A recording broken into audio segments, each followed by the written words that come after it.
할렐루야. 1월 마지막 주일 이렇게 예배 참석하신 여러분들을 주님의 이름으로 환영하고 축복합니다.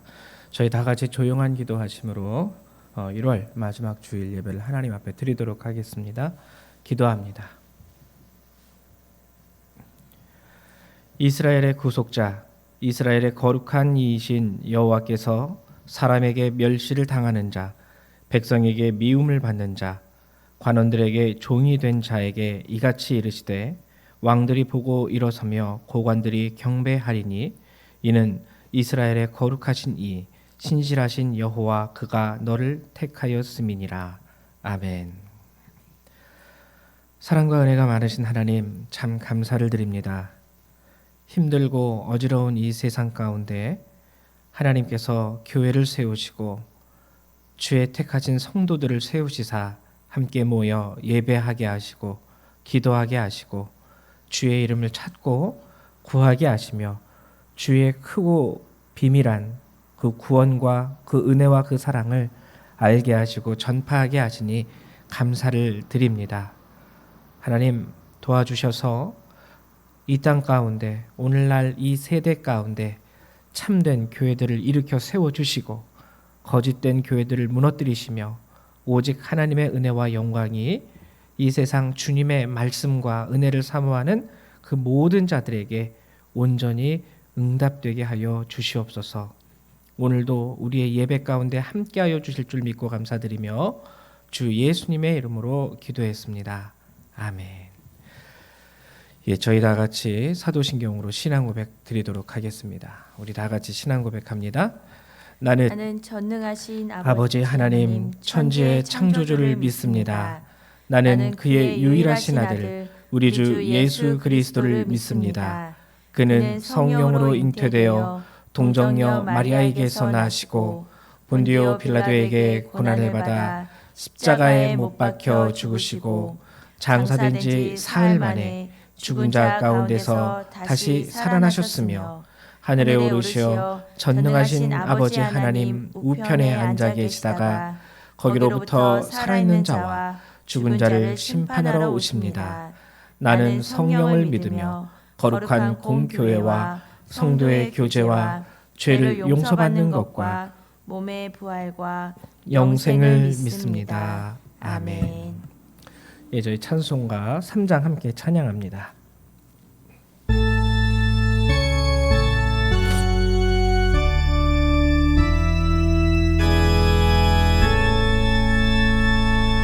성부 성자와 성령 찬송과 영광 돌려보내세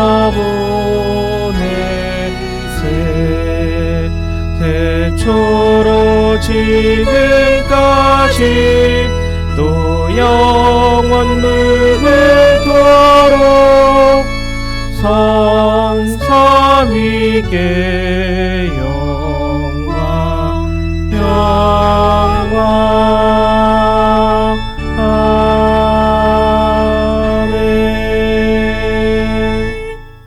찬송가 뒤에 있는 교독문 70번 함께 교독하도록 하죠. 교독문 70번 이사야 42장입니다. 교독문 70번 이사야 42장 다 찾으신 줄로 알고 함께 교독하도록 하겠습니다. 내가 붙드는 나의 종 내 마음에 기뻐하는 자 곧 내가 택한 사람을 보라. 내가 나의 영을 그에게 주었은즉 그가 이방의 정의를 베풀리라. 그는 외치지 아니하며 목소리를 높이지 아니하며 그 소리를 거리에 들리게 하지 아니하며 상한 갈대를 꺾지 아니하며 꺼져가는 등불을 끄지 아니하고 진실로 정의를 시행할 것이며 그는 쇠하지 아니하며 낙담하지 아니하고 세상에 정의를 세우기에 이르리니 섬들이 그 교훈을 앙망하리라. 나 여호와가 의로 너를 불렀은즉 내가 내 손을 잡아 너를 보호하며 너를 세워 백성의 언약과 이방의 빛이 되게 하리니 내가 눈먼 자들의 눈을 밝히며 갇힌 자를 감옥에서 이끌어내며 흑암에 앉은 자를 감방에서 나오게 하리라. 아멘. 저희 찬송가 한 장 더 찬양하시겠습니다. 찬송가 70장입니다. 찬송가 70장입니다.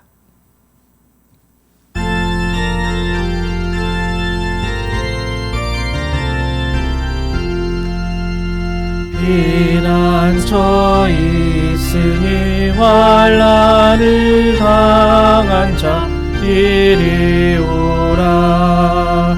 땅들이 변하고 물결이 일어나 산 위에 넘치되 두렵잖네. 이방이 떠들고 나라들 모여서 진동하나. 우리 주 목소리 한번 말하면 천하의 모든 것 망하겠네. 만유주 하나님 우리를 도우니 피난처요. 세상의 난리를 그치게 하시니 세상에 장검이 쓸데없네. 높으신 하나님 우리를 구하니 할렐루야. 괴로움이 심하고 환난이 극하나 피난처 되시는 주 하나님. 아멘. 이 시간에는 예배를 위해서 제가 기도하도록 하겠습니다. 우리 다 같이 기도합니다. 사랑과 은혜가 많으신 하나님 감사를 드립니다. 오늘도 저희가 예배 시간이 되어 이렇게 각 가정에서 하나님 영상을 틀어놓고 주님 앞에 모였습니다.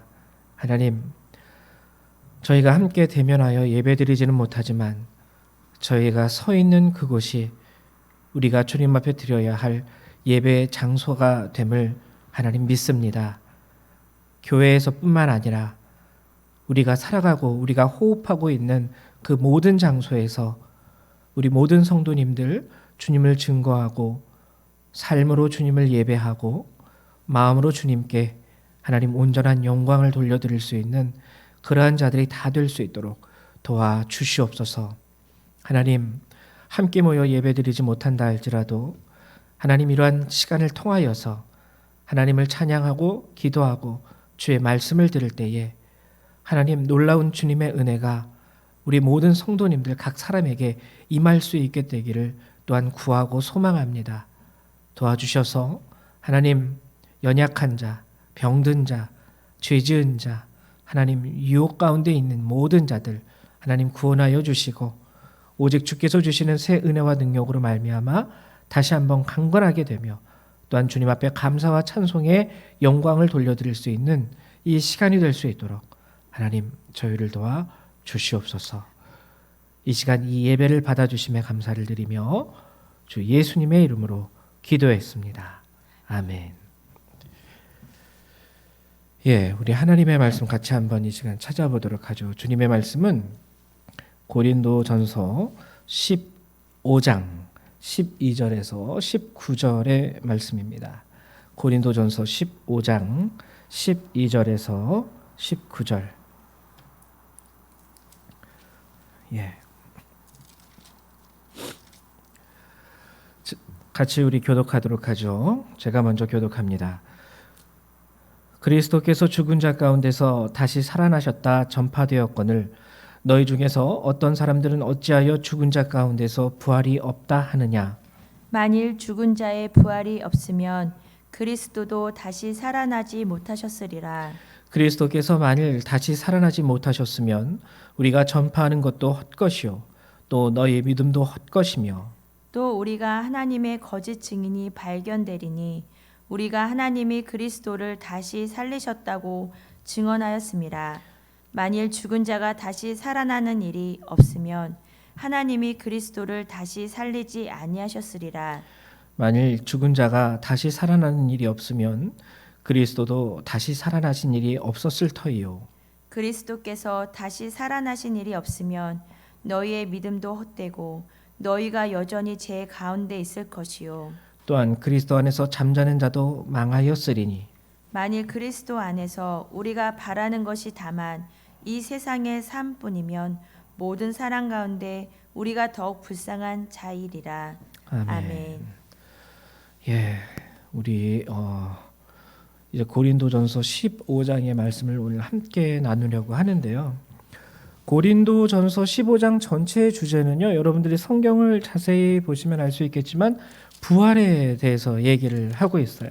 이렇게 보면 15장 1절에서부터 11절까지는 그리스도의 부활, 그리고 12절에서 19절까지는 죽은 사람의 부활, 그리고 20절부터 35절부터는 몸의 부활, 이렇게 부활이 전체적으로 15장에 대한 주제가 됩니다.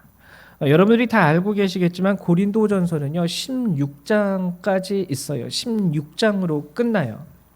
근데 16장은 솔직히 말하면 안부와 인사를 묻는 부분입니다. 누구에게 인사하고 누구에게 안부하고 또 누구를 좀 잘 대우해 주시고 대접해 주십시오. 뭐 이렇게 부탁드립니다. 뭐 이런 인사고요. 메시지 고린도전서 모든 메시지에 대한 최종적인 결론은 15장이에요. 그래서 15장은 고린도전서의 결론이죠. 어떻게 보면은 마지막 진정한 마지막 부분이 바로 15장입니다. 그 우리가 오늘 고린도전서 이 15장에서 함께 나누고자 하는 것, 그것은 무엇일까? 아까 말씀드렸듯이 일단 주제는 부활 맞습니다. 부활에 대해서 얘기하고 있어요.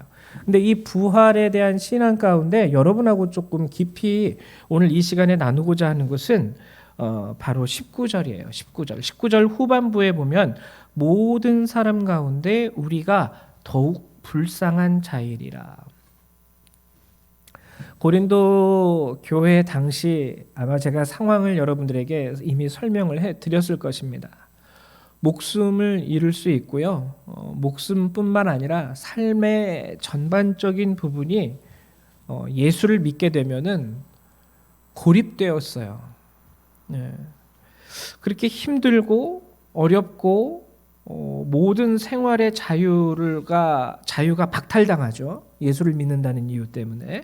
그리고 심지어는 죽기까지 할 수 있는 그런 상황 가운데에서도 내가 예수를 믿는다라는 것은 그 안에 예수를 믿는 믿음 안에 뭔가가 있기 때문에 나의 생명을 주어도 아깝지 않을 만한 뭔가 가치가 있기 때문에 예수를 믿지 않겠습니까? 꼭 그러한 상황이 아니더라도 지금 우리 세대 가운데서도요.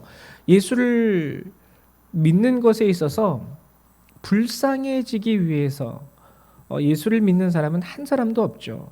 적어도 우리가 예수님을 믿으면 주님 앞에 저를 불쌍하게 해주세요라고 기도하는 사람은 없을 겁니다. 주의 도우심을 바라고 주의 은혜를 바라고 주의 축복을 바라고 우리가 이러한 것들이 예수를 믿는 이유가 되죠. 그리고 그렇게 돼야죠. 복을 받아야죠. 복을 얻어야죠. 근데 오늘 본문은 19절 후반부는 우리가 더욱 불쌍한 자가 될 수 있음을 알려주고 있습니다. 예수를 믿음에도 불구하고. 그러면 어떻게 될 때 우리가 예수를 믿으면서도 가장 불쌍한 자가 될 수 있을까? 제가 종종 여러분들에게 우스갯소리로 드리는 말씀 중에 하나가 이 세상을 살아가는 사람들 중에 가장 불쌍한 사람들이 예수 믿고 지옥 가는 사람들이에요. 예수를 안 믿은 사람들은 그나마 이 세상에 살아가면서 소위 법적으로 죄가 안 된다면 즐길 수 있는 거 다 즐기고 누릴 수 있는 거 다 누리고 이렇게 살다가 근데 예수를 믿고 지옥을 가면 그래도 예수를 믿는다는 그 이유 때문에 뭐 아주 간단한 예를 들자면 술 담배도 잘 안 할 거고 그리고 이렇게 사람과의 교제 가운데서도 조심해야 될 거고 그런데도 불구하고 최종적으로 하나님 나라에 들어가지 못한다면 얼마나 불쌍하고 억울한 일이 될 수 있겠습니까? 오늘 그러면은 고린도전서 15장에서 말하는 불쌍한 그리스도인은 왜 그들은 불쌍한 그리스도인이 될 수밖에 없는 것일까? 그것은 그 이유는 바로 15장의 주제가 되는 부활에 대한 잘못된 신앙의 관념을 가지고 있기 때문이에요. 이 잘못된 신앙의 관념. 그러면은 부활이 없다라고 생각했기 때문에 아니요, 그거보다 좀 더 깊은 이유가 있습니다. 여러분, 우리가 예수를 믿는다고 말할 때요, 예수를 믿습니다. 그러니까 예수님을 믿는다라고 우리가 믿음의 고백을 하나님 앞에 드릴 때 구체적으로 주님 앞에 드리는 그 믿음의 고백에 대한 내용은 매우 다양합니다. 매우 다양해요. 예를 들면 이렇게 몸에 질병이 있으신 분들은 하나님, 주께서 이 병을 낫게 해 주실 줄로 믿습니다라고 하면서 믿음의 고백을 드릴 수 있어요. 뭔가 이렇게 자녀가 또 지금 이제 입시철이니까 대학 입시를 위해서 기도하시는 분들은 하나님, 우리 아이를 주께서 기억하여 주시사 이번 대학 진학하는 것에 있어서 하나님께서 좋은 대학에 진학할 수 있도록 그 길을 열어주실 줄 믿습니다. 뭐 이런 거. 또 승진을 앞에 두고 계신 분들은 승진에 대해서 막 삶의 전반적인 부분에 대해서 많은 믿음의 고백이 될 수 있는 구체적인 대상들이 많이 깔려 있어요. 이것들이 그런 것은 아니죠. 왜냐하면은 우리 그리스도인들은요, 삶의 전반적인 부분을 다 하나님께 아뢰일 수 있어야 되고 하나님께 맡길 수 있어야 돼요. 작은 것 하나에 있어서라도 하나님의 도우심과 이끄심과 인도하심을 구할 수 있어야 됩니다. 이것이 우리 삶의 전부를 하나님께 드리는 하나의 방법이 되는 거예요. 그래서 뭐 이런 거 가지고 하나님 앞에 기도해, 그런 생각하지 마시고요. 기도할 수 있어야 돼요.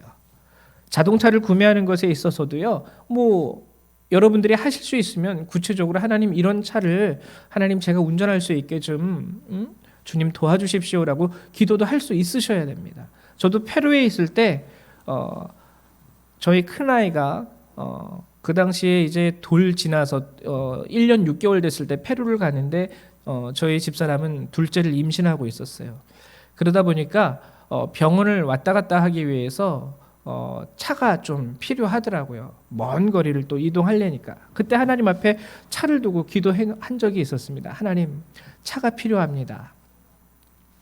하나님이 딱 적당한 차를 그때 기도에 응답하셔서 허락해 주셨어요. 여러분들도 이런 전반적인 삶에 대해서 하나님 앞에 믿음의 고백을 드리면서 구하는 것 매우 좋은 방법이고 그렇게 또 하셔야 합니다.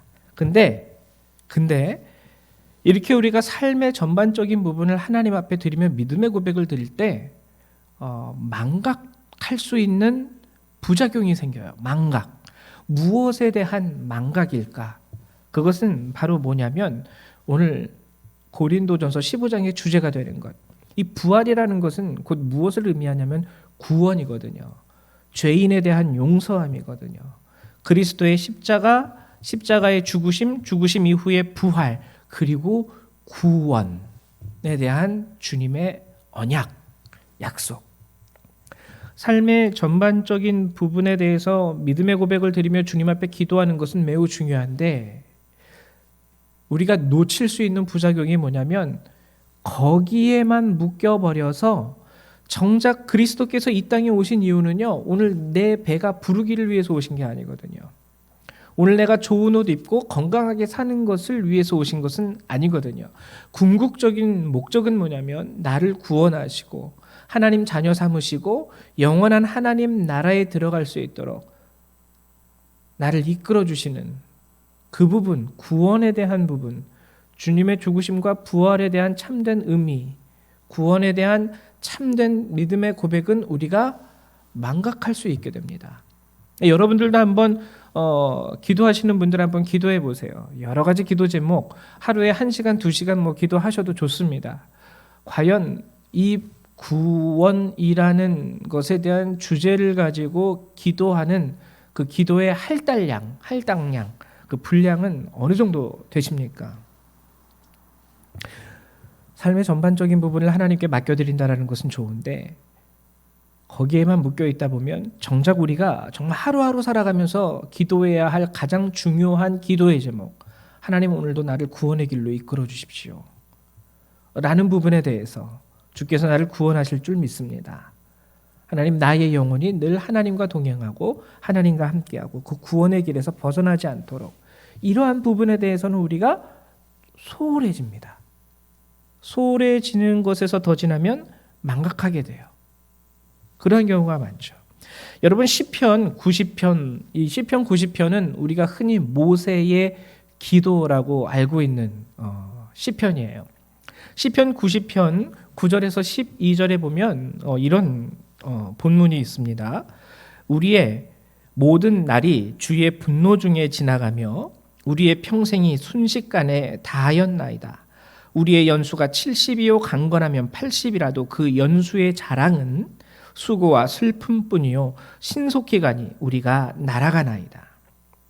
누가 주의 노여움의 능력을 알며 누가 주의 진노의 두려움을 알리이까.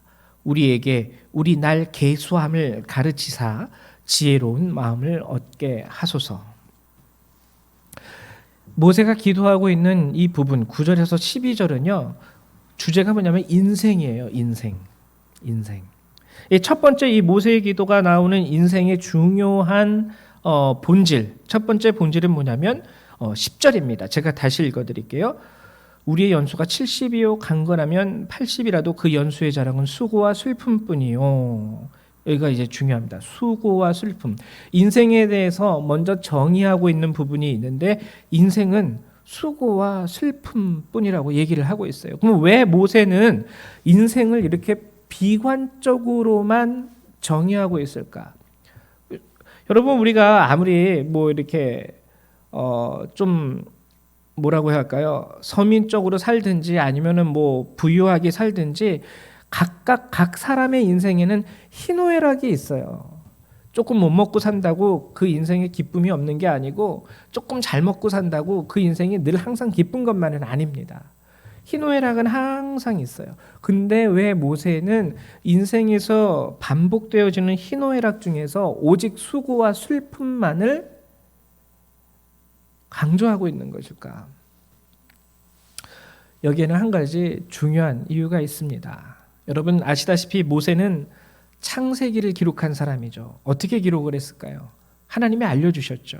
하나님이 알려주신 대로 성령의 충만함을 받아서 기록한 것이 바로 성경입니다. 그러니까 모세는요, 하나님께서 알려주신 대로 성경을 기록했고 창세기를 기록했어요.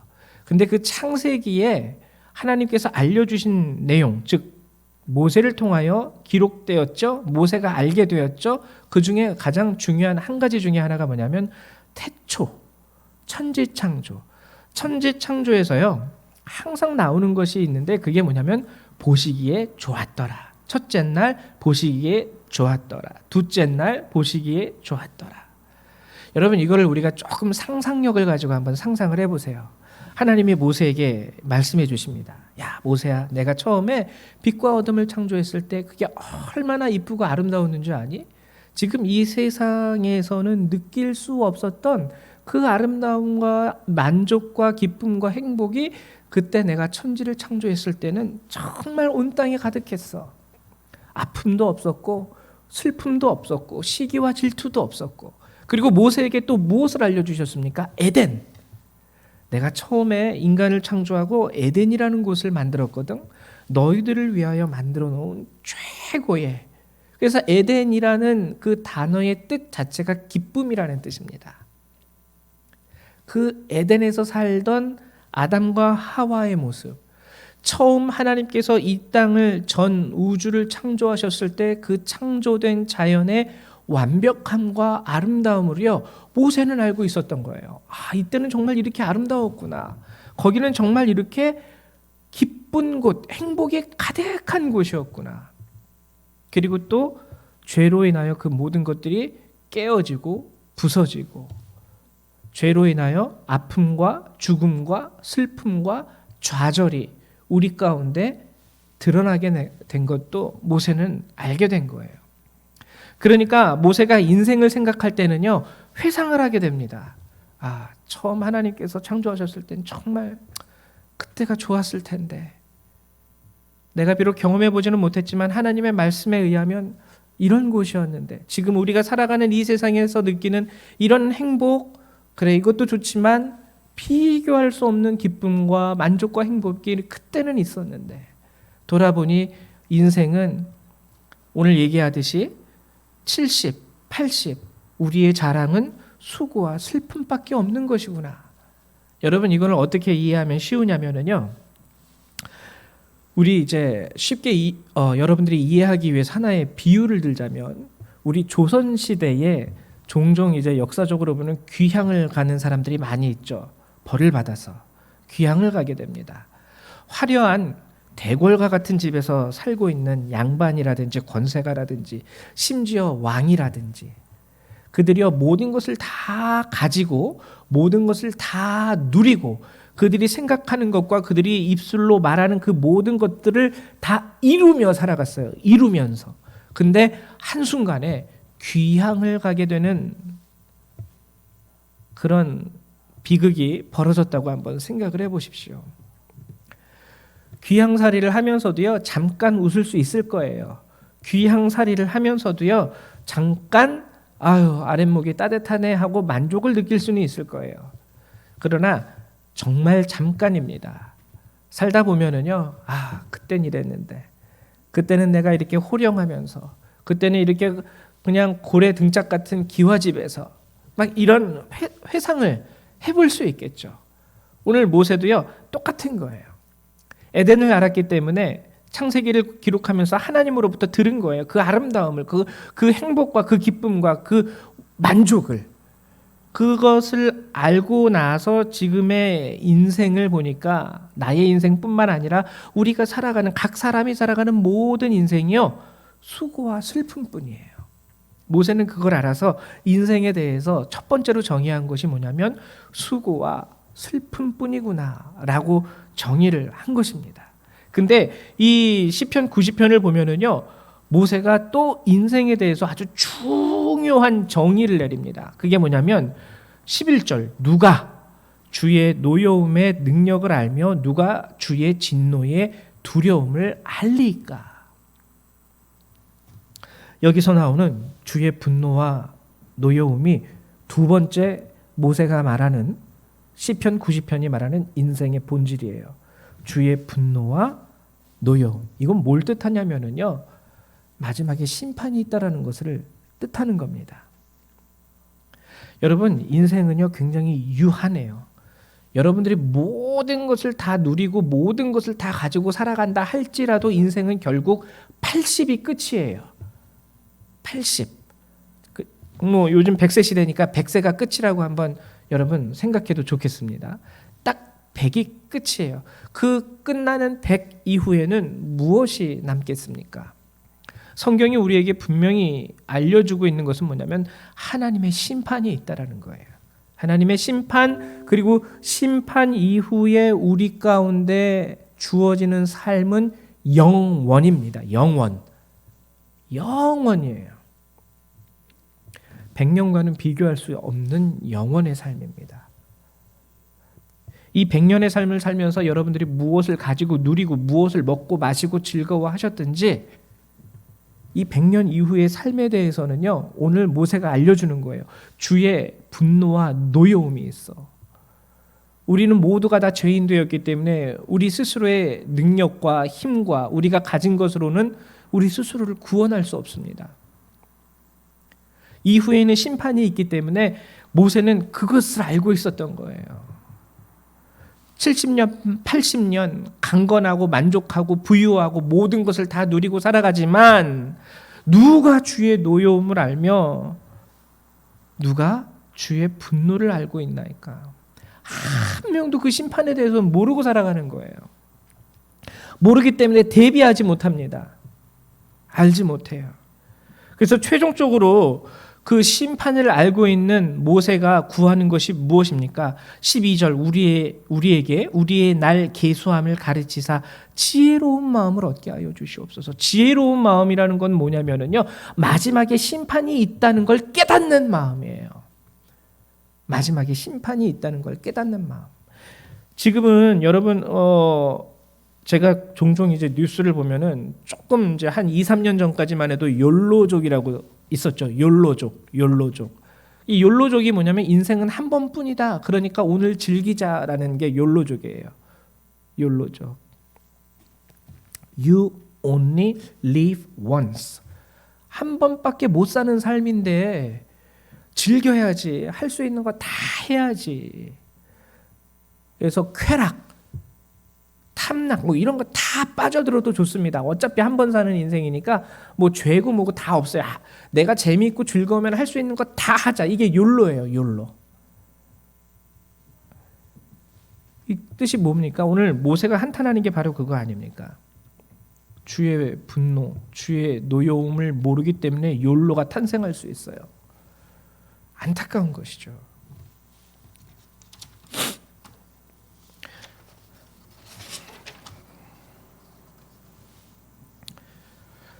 이제 마지막으로 모세는요, 장차 우리 모든 사람들에게 다가올 현실로 다가오게 됩니다. 그 하나님의 심판, 그것을 인지하고 이 땅 가운데 살아가는 사람이 없다라는 것을 깨닫게 되므로 절망을 해요. 그리고 지혜로운 마음을 달라고, 그걸 깨달을 수 있게 해달라고 기도한 것이죠. 그러면 여러분, 이러한 모세의 안타까움은 예수를 알지 못했던 그 당시의 사람들에게만 적용되어지는 것일까? 즉 모세는요, 한마디로 인생이 불쌍하다고 지금 여기고 있는 거예요. 아우, 저 사람들 너무 불쌍하다. 잠시 잠깐의 기쁨이 그나마 주어지긴 하겠지만 결국에 보면은 수고와 슬픔뿐이요, 이후에는 주의 진노하심과 노여움이 있는데 그거를 깨닫지 못하고 살아가니 정말 안타깝구나, 불쌍하구나. 자, 그럼 그 사람들만 불쌍할까요? 오늘 이제 본문으로 다시 돌아오면 똑같습니다. 오늘 고린도전서를 기록한 사도 바울도요, 모든 사람 가운데 우리가 더욱 불쌍한 자가 될 수 있음을 알려주고 있어요. 왜요? 우리는 예수를 믿는데. 그 사람들은 예수를 잘 몰랐잖아요. 구원이라는 개념을 잘 몰랐잖아요. 근데 우리는 이제 알아요. 그 비밀이 드러났어요. 죄 가운데 멸망할 수밖에 없고 예수를 믿는 모든 자들에게 하나님께서 구원의 은혜를 베푸신다는 사실을 다 알게 되었습니다. 근데 왜 또 우리가 불쌍한 자가 될 수 있다라고 성경은 얘기하고 있는 것일까? 모세는 이런 말을 합니다. 시편 90편에서 14절에 아침에 주의 인자하심이 우리를 만족하게 하사 우리를 일생 동안 즐겁고 기쁘게 하소서. 아침에 주의 인자하심이 우리를 만족해 하사 그 후에 우리를 일생 동안 즐겁고 기쁘게 하는 것이 가능하다고 합니다. 그럼 여러분, 주의 인자하심을 어떻게 우리가 알 수 있나요? 이 주의 인자하심을 알게 해달라는 모세의 요청은 뭐냐면 아침마다 하나님의 말씀을 달라라는 거예요. 하나님의 말씀, 그 안에 있는 메시지를 통해서 우리를 사랑하시는 하나님의 사랑이 거기 담겨 있습니다. 말씀 안에는 하나님께서 우리를 위하여 어떤 일을 행하셨는지에 대한 기록이 담겨 있어요. 말씀 안에는 예수를 온전히 믿지 못하고 살아가는 자들에게 임할 주의 분노와 진노, 그리고 회개하는 자들에게 하나님께서 허락하시는 영원한 하나님 나라에서의 삶과 행복이 다 담겨 있어요. 이 비밀을 우리가 깨달을 때 아침마다 주의 인자하심을 알게 해달라는 것은요, 하나님의 말씀으로 늘 우리를 가르쳐 주십사. 가르쳐 주시고 그 가르쳐 주시는 것으로 인하여 우리가 참된 진리를 알고 그 진리를 알므로 인하여 일생 동안 즐겁고 기쁘게 해달라는 참된 고백의 의미가 바로 시편 90편 14절의 의미입니다. 여러분, 구약의 사람들은요 몰랐어요. 그래서 모세가 이렇게 기도한 거예요. 아침마다 말씀해 주세요. 알게 해주세요. 주의 인자하심을 알 때 우리에게 일생의 즐거움과 기쁨이 가능하게 되오니 알게 해주시옵소서. 구약의 사람들은 몰랐으니까 불쌍한 거예요. 그걸 몰랐으니까. 그래서 알게 해달라고 모세는 기도합니다. 근데 오늘 우리 이 세대 가운데 남겨진 우리 그리스도인들은요, 몰라서가 아니라 망각해서 불쌍한 겁니다. 잊어버리고 사니까. 알려줬는데 손에 쥐고 있지 않습니까? 우리 성경책. 그럼에도 불구하고 망각하고 살아가고 있어요. 그게 다시금 우리를 불쌍하게 만드는 거예요. 오늘 보면은 19절에 보면은 이제 결론을 내리면은요. 만일 그리스도 안에서 우리가 바라는 것이 다만 이 세상의 삶뿐이면, 아까 여러분 앞에 말씀을 드렸습니다. 우리가 삶의 전반적인 것을 하나님께 맡기는 자세. 그래서 여러분 오늘 자녀를 위해서도 기도해야 되고요. 자녀의 진학, 여러분들의 일터, 그리고 병든 자들, 그리고 성공, 뭐 여러 가지 다 자동차 사는 거 다 기도의 제목이 되어야 하고 될 수 있어야 합니다. 이게 다 좋은 거예요. 근데 다만 거기서 멈춰버리면 가장 불쌍한 자입니다. 가장 불쌍한 자. 다만 거기서 멈춰버린다면 이제 우리는 우리 기도의 제목을 살펴볼 수 있어야겠죠. 새벽 기도가 많이 부흥될 때가 입시철이죠. 수능시험 보는 날, 아니 엄밀히 말하면 수능시험 보기 전까지 한 달 정도가 새벽 기도가 가장 많이 부흥하는 날. 수능시험 딱 끝나면은 그대로 새벽 기도가 추락하는 날. 왜냐면은 뭐 제가 얘기를 안 해도 여러분들은 짐작하실 수 있을 겁니다. 여러분 주기도문을 한번 읽어보십시오. 주기도문을 읽어보면은요, 우리가 살아가는 이 현실의 삶 가운데 주기도문 주님이 우리에게 이렇게 기도하라 하고 알려주신 기도예요. 가르쳐주신 기도예요. 그 주기도문에 보면은 우리가 살아가는 이 현실적인 삶에 대하여 구하는 것은요, 우리에게 일용할 양식. 이거는 일용할 양식이라는 것은 말 그대로 하루 먹을 먹거리만을 의미하는 것이 아닙니다. 여기서 일용할 양식이라는 것은요, 양식은 필요예요. 모든 필요. 근데 그 모든 필요가 일용, 하루의 필요입니다. 하루의 필요. 하루의 필요를 구해요. 하루의 필요. 그리고 그 외에는요, 무엇을 하나님의 나라가, 하나님의 뜻, 그리고 죄에 대한 용서, 그리고 시험에서, 그리고 악에서 우리를 구원하여 주시고, 그리고 하나님의 영원한 영광, 하나님의 권능, 다 하나님의 것입니다. 여러분 주기도문 전체를 보면은요, 굳이 따지자면은 기도의 10% 정도? 그것만 일용할 양식이고 나머지는 다 무엇입니까?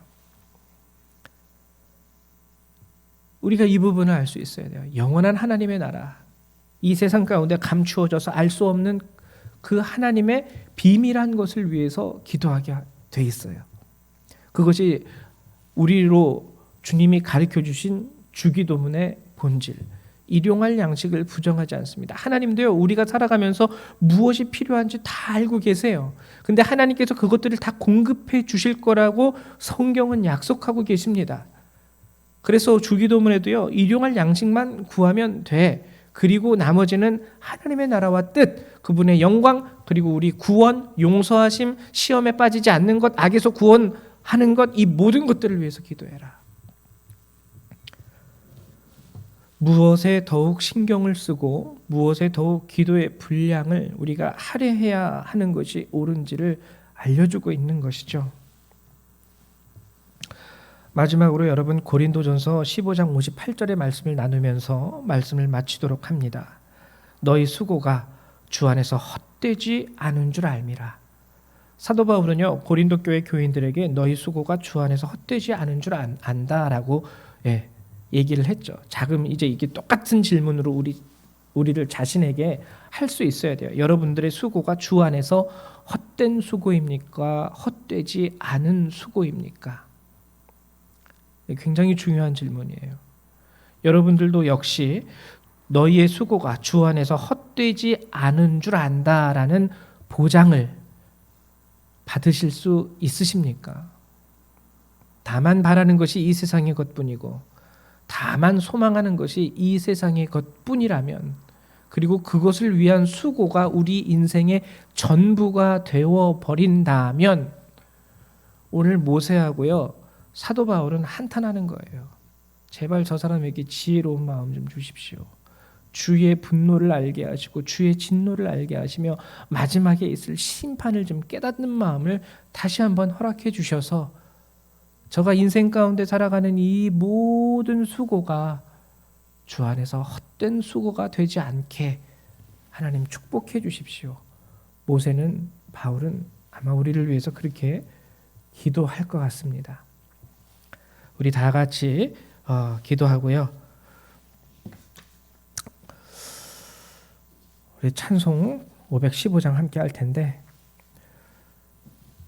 오늘 말씀을 통해서 여러분들 깨달으신 바가 있다면 그를 위해서 조용히 기도하는 시간 갖게 되시기를 축원합니다. 제가 기도합니다. 사랑과 은혜가 많으신 하나님, 우리가 예수를 믿으면 그 이유가 복을 얻기 위함입니다. 그러나 우리가 바라는 그 복이 다만 이 세상의 것뿐이라면 정말 우리가 모든 사람들 가운데, 예수를 믿던 믿지 않던 모든 사람들 가운데 가장 불쌍한 사람이 될 수 있음을 주께서 오늘 우리에게 알려주신 줄 믿습니다. 하나님, 도와주시옵소서. 우리 삶의 전반적인 문제, 우리 삶의 전반적인 소망을 주께 아뢰되, 또한 하나님, 주의 이루실 그 구원과 하나님의 나라와 주의 영광과 주의 뜻을 위하여도 기도할 수 있는 이 나라 모든 주의 백성 성도들이 되기를 소망합니다.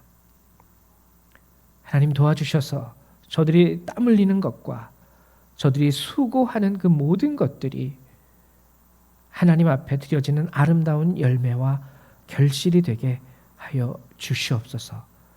오늘 우리의 예배를 받아주심에 감사드리며 예수님의 이름으로 기도했습니다. 아멘. 찬송가 515장 함께 찬양하시면서 준비하신 예물을 하나님 앞에 드리도록 하죠. 515장입니다.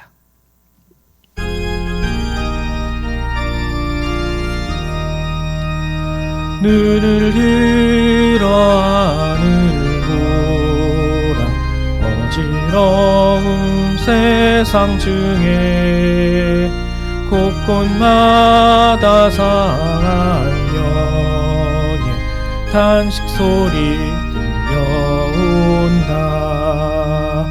빛을 잃은 많은 사람, 길을 잃고 헤매이며 당자처럼 기질하니 믿는 자여 어이할꼬.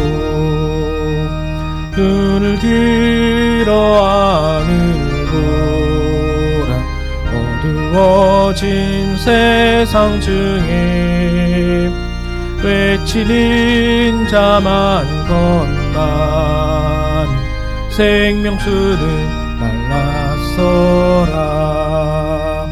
죄를 대속하신 주님, 선한 일꾼 찾으시나 대답하리 어린나 믿는 자여 어이할꼬. 눈을 들어 하늘 보라, 살아계신 주 하나님, 약한 자를 부르시어 하늘 뜻을 정하셨다.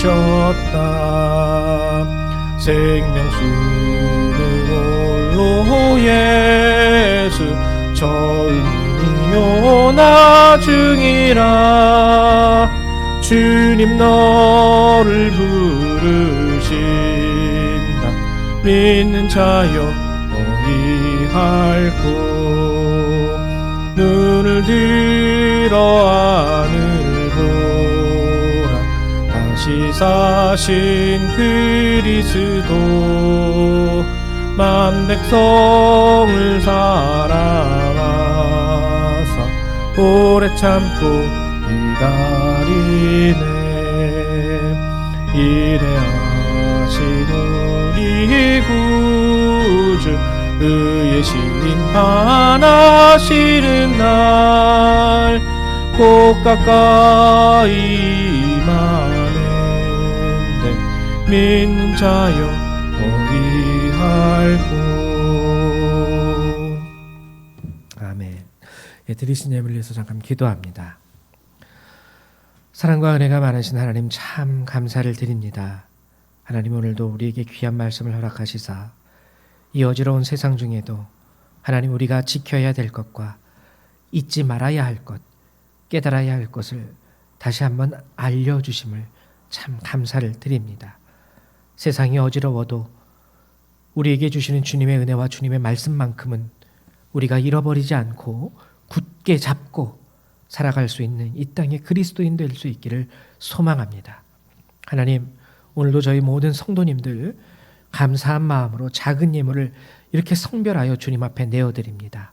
하나님, 어린아이의 손으로부터 하나님 장성한 자에 이르기까지 주님 앞에 드려지는 이 모든 그들의 손에 들려진 이 예물을 주께서 귀하게 받아주시고 하나님, 이 어지러운 세상 가운데 하나님의 뜻을 이루고자 하시는 그곳에 쓰임받게 하여 주시옵소서.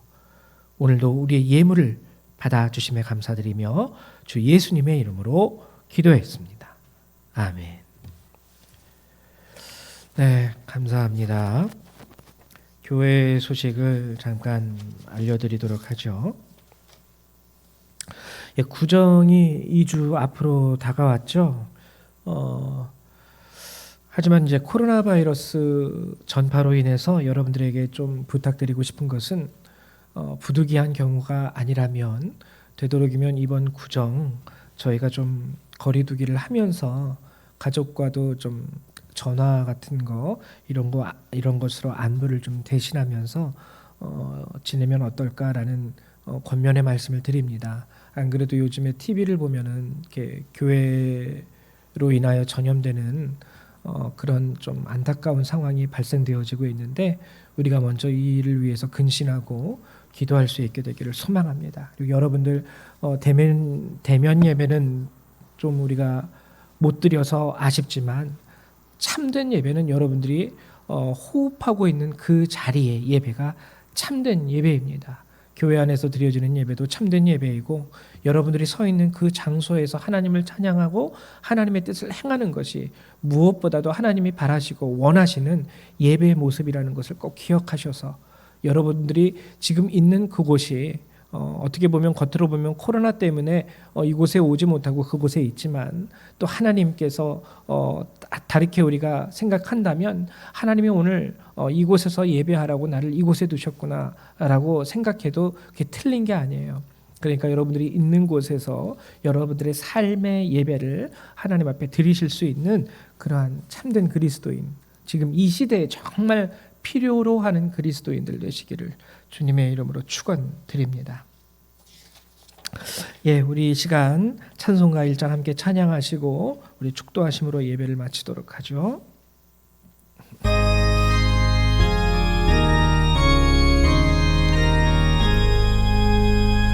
만복의 근원 하나님 온 백성 찬송 드리고 저 천사여 찬송하세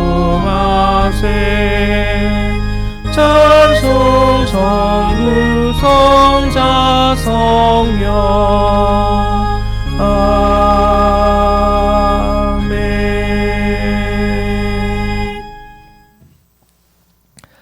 사랑과 은혜가 많으신 주님, 이제 저희가 이 모든 예배를 마치고 저희 삶의 자리로 돌아갑니다. 우리가 서 있는 이곳이 예배의 장소가 되게 하시고 우리가 호흡하고 있는 이곳이 하나님께 영광을 돌려드릴 수 있는 또한 예배의 터전이 되게 하여 주시옵소서. 이 예배를 마치고 돌아가는 모든 그리스도의 백성들, 그들의 삶과 머리 위에 하나님의 은혜와 예수 그리스도의 사랑과 성령의 능력이 늘 항상 함께하여 주시기를 성부 성자 성령 하나님의 이름으로 간절히 축원하옵나이다. 아멘.